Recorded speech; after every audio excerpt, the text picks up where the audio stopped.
The Buffalo Bills travel to Cleveland to take on the Browns on Thursday Night Football. Cleveland's currently installed as a 4-point favorite on BETDAQ. Two totals markets being offered for this game, 41 and 40.5. We do expect a low-scoring game here.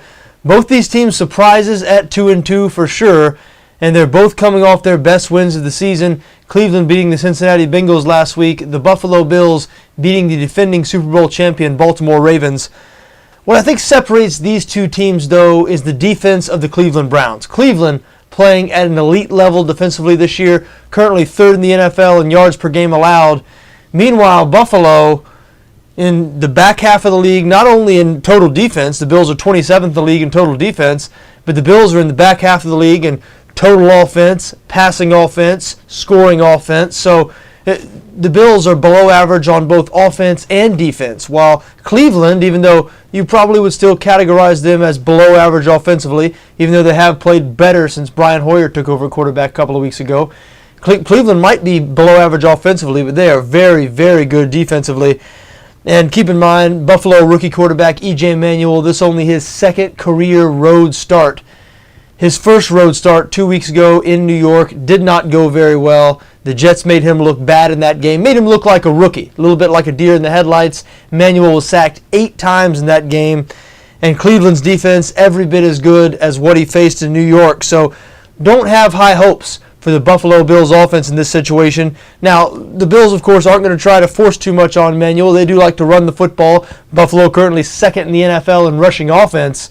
But C.J. Spiller, a big part of that rushing attack. Remember, Buffalo, they have a true thunder and lightning rushing attack with Fred Jackson and C.J. Spiller. Well, the lightning part of that rushing attack, questionable for this game.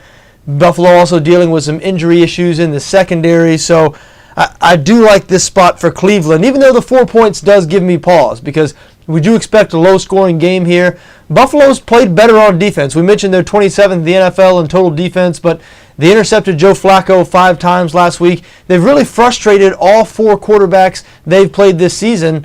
And those quarterbacks include Joe Flacco, Tom Brady, Cam Newton, and, of course, Geno Smith. And so I'm not sure Brian Hoyer, even though Hoyer has been somewhat impressive, he's been better than Brandon Weeden certainly over the last couple of weeks.